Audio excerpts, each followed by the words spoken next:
Before you watch this video, I have a very quick announcement to make. For those of you who don't know, Mike Rinder needs our support. His words, his actions, and his hard work for almost 2 decades in exposing Scientology has paved the way for us all and has helped thousands across the globe. Now, Mike needs our help. So when you finish watching this, please check out the link in the description and watch my short update about Mike Rinder and the help he needs and how you as a viewer can help him.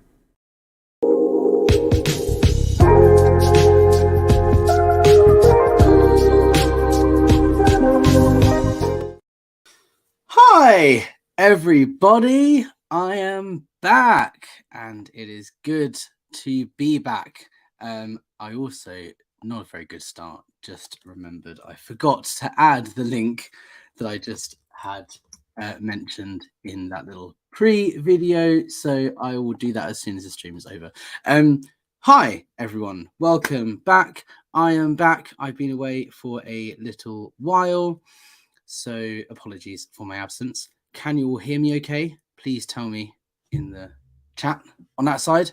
I'm not going to do a particularly long one today, but thought I'd jump on a live because I haven't for a while, so hello. I have a bit of a lopsided face because I bit my lip the other day, so I've got like a swelling situation going on, so please excuse that. I'm also in dire need of a haircut, which I can't get when I'm in the middle of a field, so excuse that too. Excuses out of the way.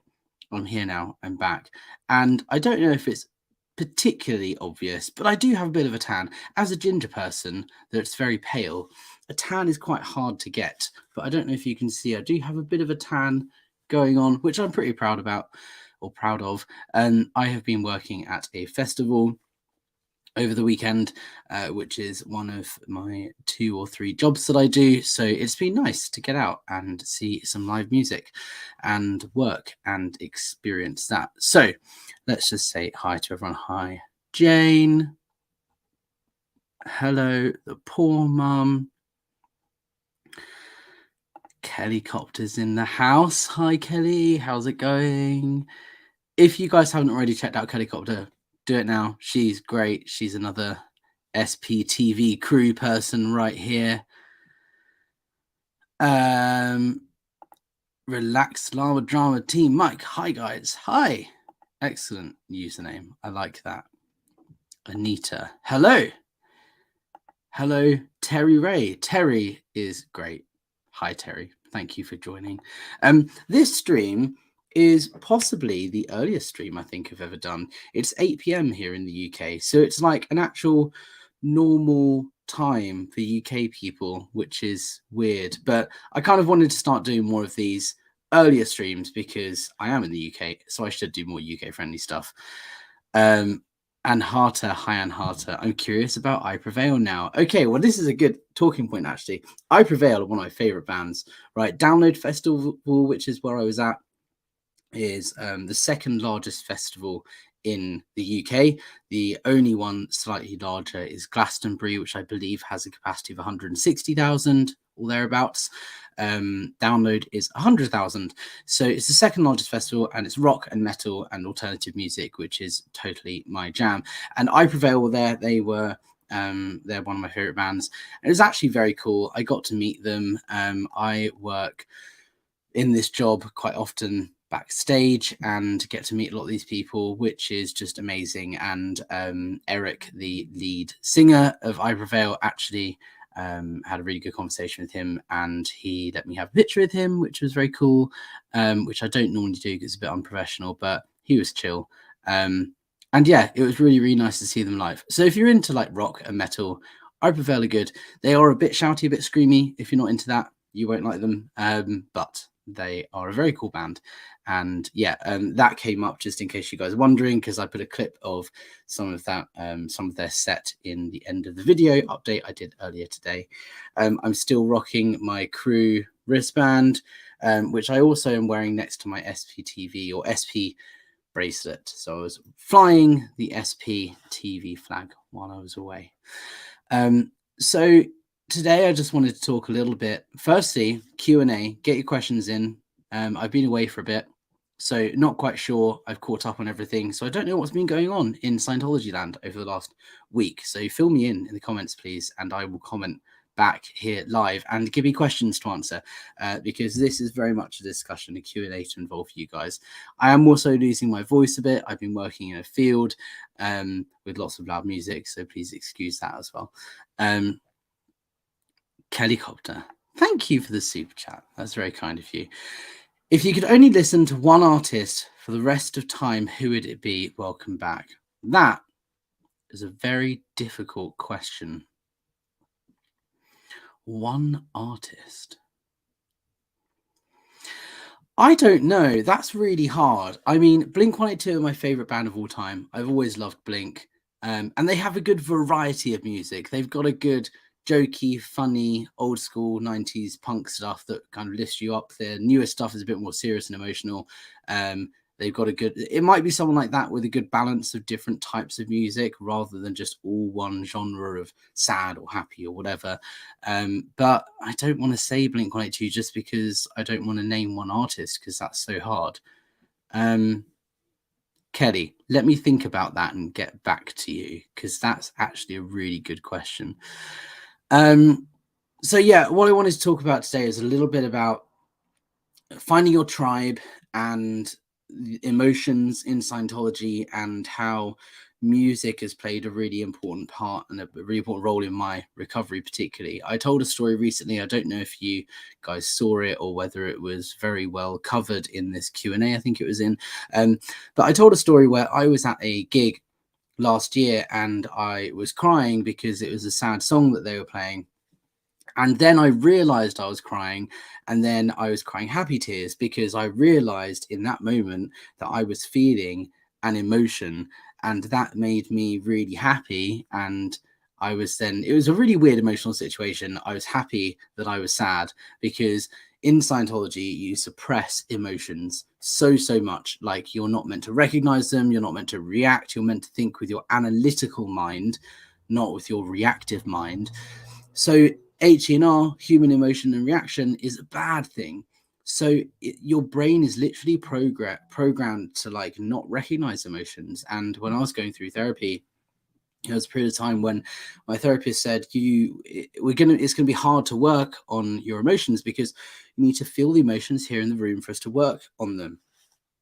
And it wasn't that I was having an emotion and thinking I've got to push it down. I was genuinely not even registering that I had an emotion in the first place, and that has taken a lot of work to get to that place. And I'm still not completely there, but music is a really key thing for me anyway, and it has really helped me feel those emotions. And I've noticed that since this one experience last year, working in the music industry and seeing all of these bands live and going to festivals and things, like I've noticed more instances of me standing there watching a band play and just my heart is full and I have like goosebumps and I'm feeling emotional just at the fact that I'm standing here with a crowd of people listening to someone, a creative band or person making music, and you know, all of that shared experience of emotion, even if it's a happy song, had an effect on me, and it still does this day, and I'm loving it. Like I'm loving this exploration of emotion. So I wanted to just share that briefly. I'm just going to read some of these comments and see if there's any relevant to answer right now.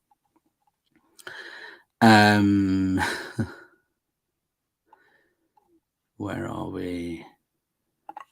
Anne Harter, is Glastonbury by Stonehenge? Kind of. It's down that part of the world, but it's not particularly close.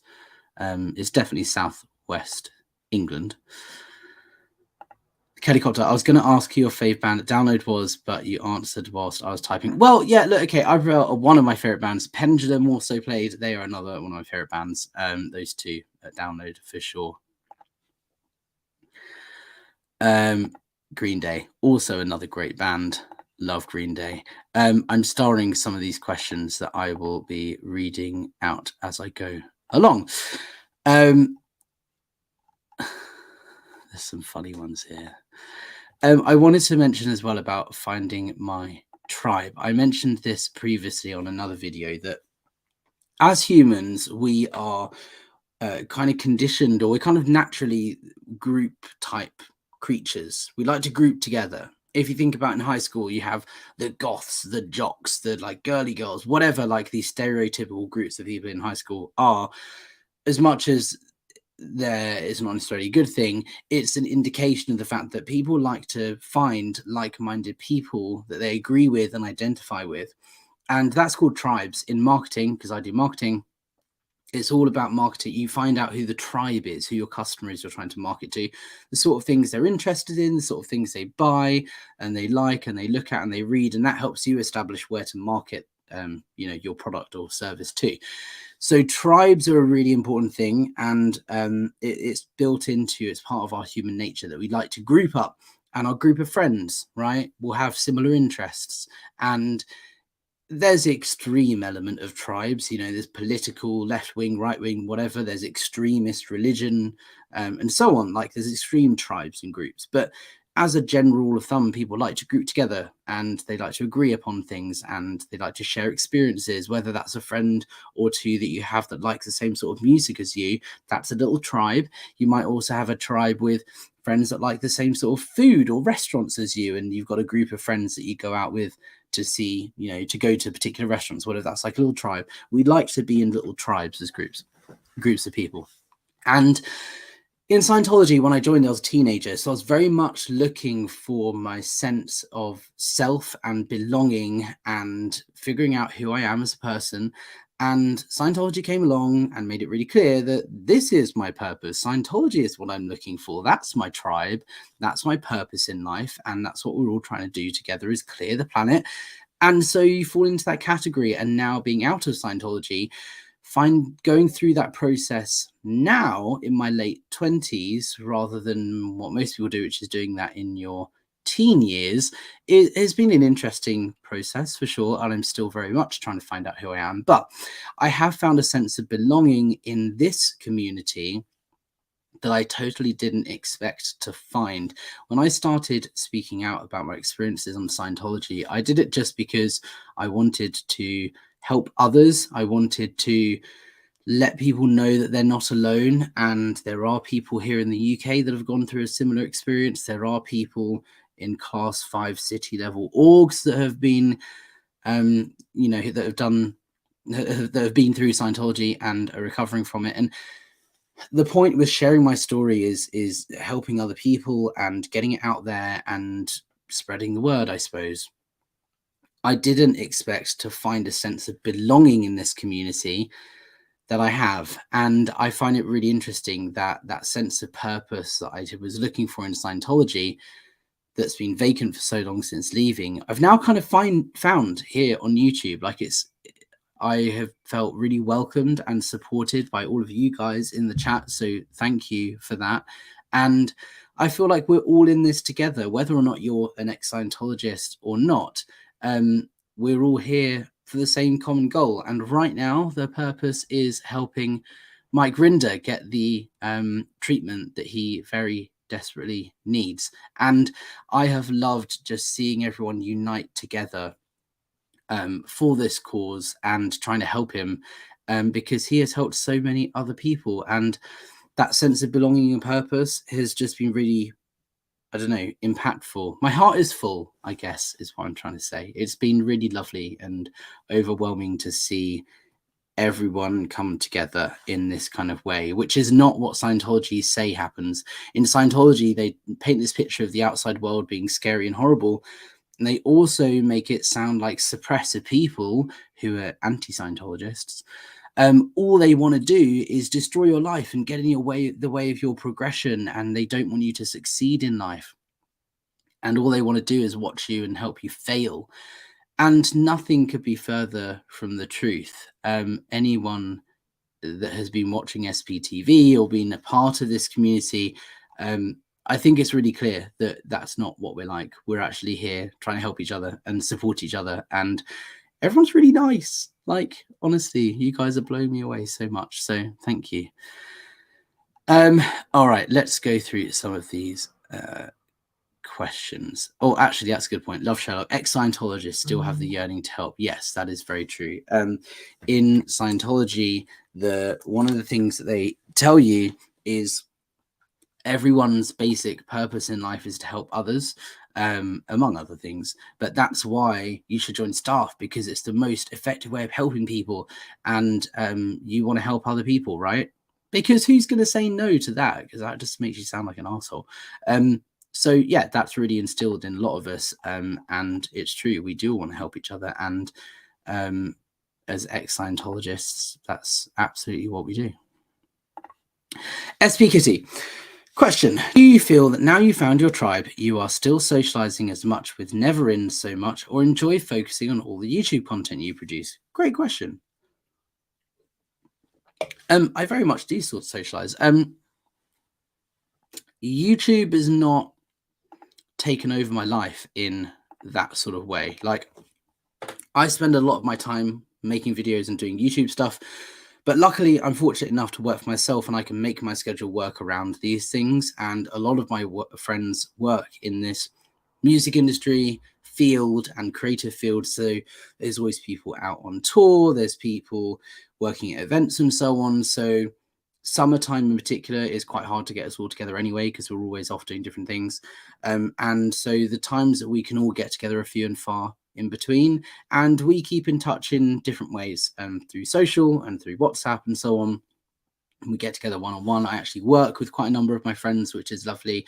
So I am definitely still socializing, and YouTube is, as much as it's a priority for me, it's not something that I'm, you know, if I have the option to see a friend who I've not seen in 6 months and I'm, you know, meant to be recording a video, I would much rather schedule recording that video around my social life, so that it doesn't impact it. So SP Kitty, great question. I am definitely socializing with Neverins. I'm also making lots of new friends online in this community that I have never met or never expected to become friends with. So it's been fantastic. Great question. And are you opening up more to your close friends, or save it for your channel? Interesting one. A lot of my friends had no idea I was in Scientology at all until I started my channel and was telling them about it. A lot of them were like, whoa, what? Really? That's crazy. And a handful of them have been watching my videos. I believe 1 or 2 of them are here in the chat as well, which is awesome. Thank you for your support. For those of you guys who are watching right now, you know who you are. So yeah, I do open up to my friends more about it, but also YouTube is kind of the space for that, and I don't want to be that guy that drones on about my trauma in Scientology to all my friends, you know, all the time. So I talk about it occasionally, and they're always really interested in how my channel is growing and doing all that sort of stuff. So we talk about it, but it's not like become the prime topic of conversation, I suppose. Greg Horde, download was super fun. Besides Iprevail, who else did you enjoy seeing? So I only got to see perform Pendulum, Iprevail, and Bring Me the Horizon.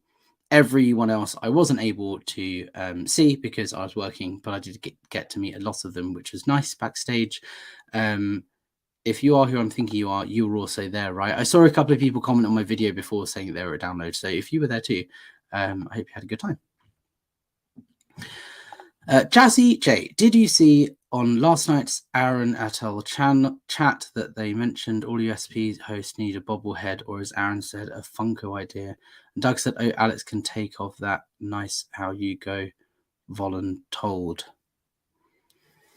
Not sure I quite understand that comment, but I haven't watched the live chat from yesterday yet. I was catching up on some much needed rest.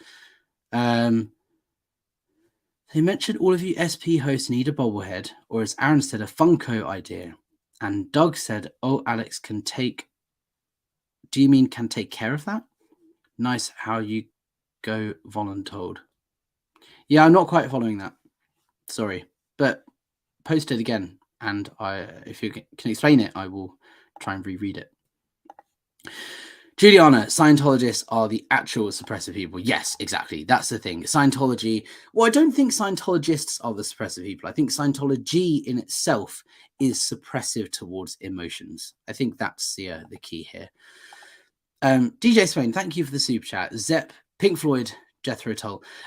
So this is one thing to note, actually. I did earlier this month promise to donate 100% of my YouTube earnings to the cause for Mike Rinder this month. So all of this money that you are giving for super chats, as much as it is really lovely, and thank you for that, YouTube take a 30% cut of that money. The rest of that, the 70% and all the ad earnings, will be going to Mike Rinder. So if you are paying money because you want to support Mike, the best way of doing that is on his blog, mikerindersblog.org. Go to the donate button, or if you go to .org/donate, you can donate directly to him. They PayPal take a much smaller cut than YouTube do. But thank you for all the super chats. They do really mean a lot, and it shows that you support and you care. Helicopter again. Teamwork makes the dream work. By the way, I agree, it's totally a hard question, but I think my band would be Queen. Good variety. There you go. Queen's great. Yeah, I can get on board with that. Brian May. I'm down. World Snacked. Do you get fair gamed? No, not at the moment. I have not seen any evidence of fair game. But we shall see. That doesn't mean it's not going to happen. It is something that they do, and I'm sure will happen at some point. But I'm ready for it. Let's go. Bring it. I mean, I don't particularly want to invite them to make my life a living hell, but, you know, I'm aware that that's what they do. So, hey ho, we shall see. Okay, let's carry on with these. Anthony Spurgeon, did you go to St. Hill? Yes. For those of you who don't know, St. Hill is the UK headquarters of Scientology. I was based at London Org as the director of public book sales, and St. Hill is the headquarters down in Sussex. And yes, I did go. Interesting story here, actually. In 2011, there were riots happening in London. And the train line that I used to get home at that time was actually inundated with rioters. They jumped on the train tracks and so on. So I actually couldn't get home after we were out book selling on Edgware Road, and I couldn't get home. So actually what happened is I went to go and stay with a friend who was also working at the church, who lived in East Grinstead. So it was easier for me to go out of London and stay with her for a couple of nights than it was for me to get home to Woolwich. So yes, during that time I went down and she gave me a tour of St. Hill and walked around, and it was really cool to be able to see that. As a Scientologist, I was like, wow, this is awesome. Like, this is the home of Owen Hub. Like, I was in awe the whole time. And I remember seeing the Commodore's messenger in their full Sea Org outfit running around, because they literally have to run everywhere. And I remember, I was 16 at the time. I remember thinking, wow, those guys are so cool. I want to be like them. Because they're clearly on a mission. They're doing something really important. They're well respected. And that's the path I was on. I'd signed my Sea Org contract. I was about to go and do my EPF, which is the first thing you do when you join the Sea Org, and dedicate my life to Scientology. So I'm lucky that I got kicked out before that happened. But yeah, that was my experience of St. Hill. Anthony Spurgeon, has your PM addressed Scientology at all? Do you know if he's for or against? I don't believe, to my knowledge, he has said anything about Scientology. I am actually doing a video at the moment on a few political Scientology type things that have happened here in the UK. There is a city councillor in, I think it was Cardiff or Swansea in Wales, that got in a bit of trouble recently because recently, it was a few years ago, he tweeted something about some crazy Scientologist or something, because he was walking past the Tottenham Court Road Church of Scientology, and someone was trying to get him in for a stress test. And he came under fire for saying mean things about Scientology. And it's just a really funny little interesting story. So I was going to do a video about that. And I will look into different politicians and what they've said about Scientology as part of the video. Jazzy, sorry, Alex, meaning you can take care of getting Bubble Funko made for all of you. 100%. Yeah, that's what I do for a living. I do marketing stuff. I deal with merch and t-shirts and all that sort of stuff all the time as my job. So 100%, if people want merch being made or stuff like that, bobbleheads and so on, if that's what they want. I mean, they've already got a supply for bobbleheads, but I'm more than happy to help in any way that I can, if that's what people want. Okay, Selena. Hi, Alex. Hi, everyone. Glad to see your face again. Welcome back. Sorry I'm not around to join you live. I'm down Barry Island on the beach, and the signal isn't great. I'll catch up later. Well, thank you. You did join live. You did have a message, and I've read it out. So thank you for being here. And thank you for your support, Selena. Clay Bear Smith Hawkins. Hi, Alex. As I'm a retired mental health nurse, would you recommend Ron Howard's book? I just don't understand how it jumps to these OT levels. Ron Howard book. I don't know who that is. Maybe I should. Ron Howard.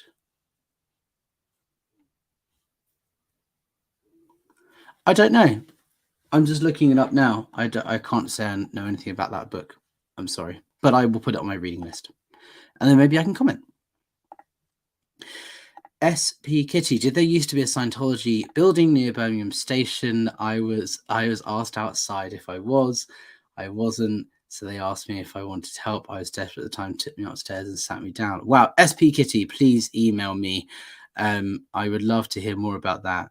Continue with the long questionnaire thing. I think they didn't want me on there to source like there was other people. What is it? No time. Yeah. Email me more of that story. I find it really interesting. I did visit. I know the exact building you're talking about.